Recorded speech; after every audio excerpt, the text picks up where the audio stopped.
And in between that concept of we want to engineer and build a product and figure out what it's going to be to we need to actually make money and report back to our shareholders that we're a growing and viable and healthy financial institution and company, there's a lot of people who get involved.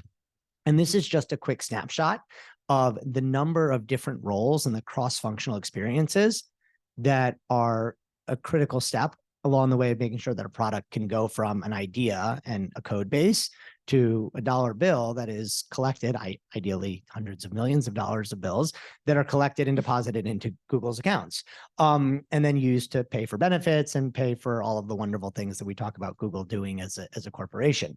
And I think I'm going to put everybody on the spot a little bit here to do like a quick rundown of this is a gross simplification. And within each of these things, like software engineering or within legal or within sales, there's probably between half a dozen and a dozen individual functions just within those things that all have different backgrounds. So for example, I work within the sort of product area of commercialization. And within that, there are people who focus on doing market research and understanding how to get market feedback into the product. And there are people who work with marketing to figure out how we do positioning of, the ways in which we talk about content in the help center. And we work with different people that have different skill sets just within commercialization. I'm going to pass the mic down, at least two, and then Jamie can pick it up to talk about some of the different types of roles that exist within each of just the functions we're representing here, if that's all right with you guys. Yeah, sounds good. Yeah, so we obviously mostly SWEs that I work with, but to do that, there are some other things mentioned up here, but some of them might not be. So every one of our products starts with UX research. So someone has already with an idea. Sometimes we just build features and test them because someone has a good idea, but for larger like frontier bets or big directional things for the product, there's UX researchers do a ton of pre-work where they prototype, they talk to real users, they interview them, they aggregate it, and they develop strategies for like what the users want in that case. And then in parallel, there's active user analytics on how users are interacting with the product. When it comes to like the bottom right, we're pretty decoupled from that on purpose so we can be autonomous. We have goals that can be drawn, you can kind of squint, but our metrics are generally not dollar driven. There are other metrics that Google is deciding, their user metrics that Google is deciding that probably likely monetary benefits in the end. We have product managers who work across those. So they look at the UX researchers' outputs, work with the business development teams who are working directly with our like large partners. Like for example, on Wallet, Ticketmaster uses Wallet to distribute tickets, and the Ticketmaster has strong opinions about how they could help engage their users better if we had different features. And the product manager sort of brings all that together into a vision and drives our priorities in terms of what we build. There is program management up there too. Good. So program management we are very light in my areas at Google on program managers for all of Wallet, which is a large product space at Google. We really have one TPGM that is coordinating almost all the things, unless we have like we've been rolling out in new countries, they might do that. So they're organizing all the technical things that have to happen with the business processes and sort of the handoffs to the other business units as we go to market. So their project management is kind of the skill set, but they call it program management, and they're not in the details of like my planning of daily work, but they're in the strategic planning. Can you talk about SREs versus SWEs? Yes. And can you define SWE and SRE? Yeah, people? Sure. So at Google, they invented something called SRE. Doesn't exist. Well, now they sort of exist everywhere, but I'll just talk about what it means at Google. They defined there's this problem in the industry where when you build things, someone needs to keep it running. And so they have all of these operational roles that don't scale very well. So like, if you build a product and then suddenly you have 10 times the users, a lot of companies have to add a new person for every certain number of users to manage all of the like things, the servers that are running and the things that break and getting builds into production. Google said, we don't want to hire any of those people. So we're going to hire software engineers who are going to get ahead of it and automate everything and make these services run by themselves. And they're called SREs. They're generally SWE background. So they have a software engineering, their application process is exactly like the SWE process, and they can ladder transfer to SWE, but they're focused on managing at scale. So like for Wallet, we have hundreds of millions of users in 70 countries, and we don't have anyone who's like keeping the lights on. It basically is all system driven. All the software runs itself. It auto scales. The builds go to production by themselves. Alerting and monitoring happens only when something's broken. And that's because Google has this SRE principle, which is that teams should be able to run their own stuff, and they're going to do it with awesome tools. I don't know if that is a good split. And people go across. A SWE can do, there's things called mission control, where a SWE can spend 6 months being an SRE and then go back. And so a lot of people do that. My team's on call, but we're not. I will get paged if I'm on call, if one of those indicators goes wrong. And so we have this like very around the world product, and my team gets paged on average once a week, which is tiny for so other companies have to hire lots of people to manage all these things breaking, and we don't.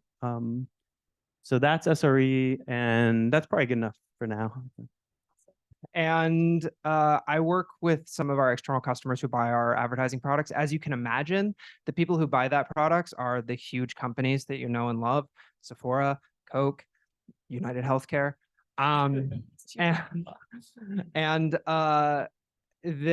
My job is to like keep that relationship strong by giving them the research and insights they need to run a successful advertising business. So it kind of sits at the right near the end of this product life cycle, where the product is completely done and we've done all the thinking we can do about it, and now we just need to tell people about it. And so basically my job is to conduct research and put together like data points that our clients find valuable, whatever that means.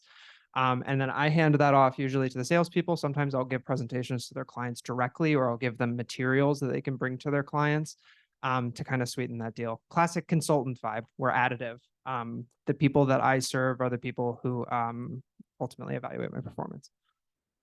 So I started out in the sales seat. I was an account manager, which is a common job that you can start at kind of right out of college.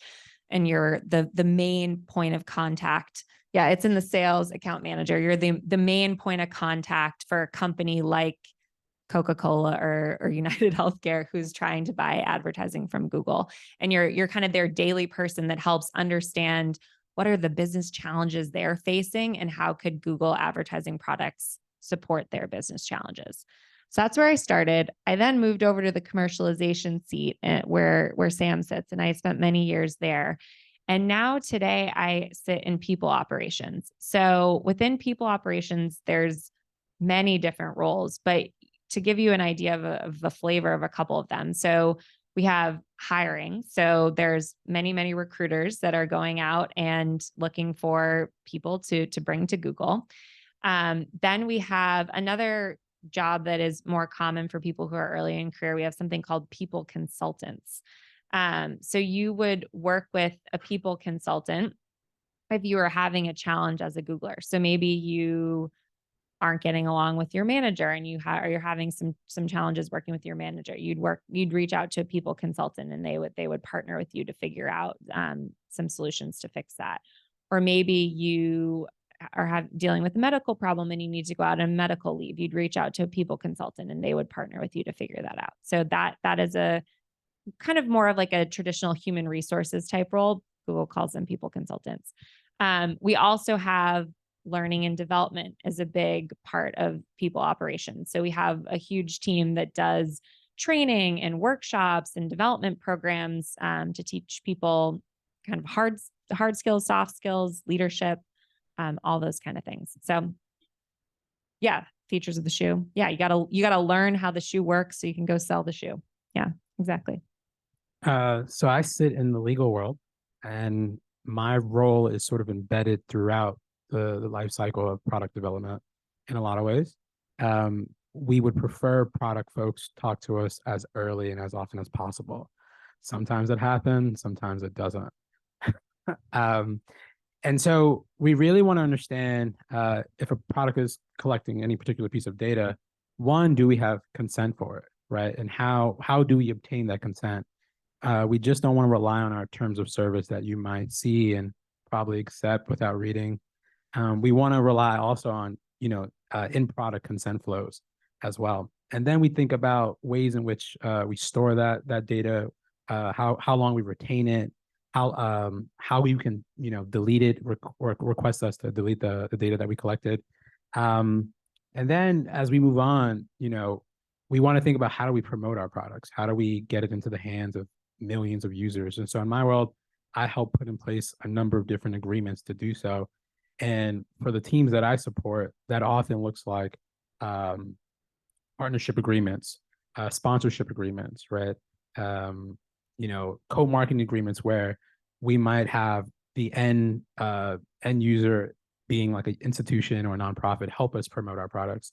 And so a lot of that can be cyclical, right? Again, because we're developing and iterating on products. And so we try to be involved as early and as often as possible. But it's really making sure that we build that trust with users and not taking advantage of them, and that they know what we're doing and that they've agreed to it each and every step of the way. And so some of the folks that I often work with are our GAP colleagues, our public policy team, right? If we're building a new product, we want to understand where we can take that product to, right? So there's an analysis that's done in most markets to understand whether or not we can launch a product or a feature there and what are the requirements of doing so. Some jurisdictions, particularly in the European Union and the EEA, have stringent laws in which we have to abide by. We typically apply those laws globally to make sure that we're ahead of the curve and our regulation and compliance processes are streamlined. Other folks I work with include, I work some with POPs. I do some work with POPs. I do some work with our marketing folks, people operations, People operations, POPs. the equivalent of HR at other companies, human resources. I work a lot with our marketing folks, making sure that, again, once those products are launched, if we want to send surveys to users, right, to get their feedback, making sure that's compliant with a number of different laws, and both in the US and in globally as well. I work with our real estate teams, right, helping them buy a ton of different services that serve our users outside of the company, but also internally too. Our finance folks. So I work with a number of different cross-functional teams to enable them to do what they need to do to help serve our users, but also to serve our employee base.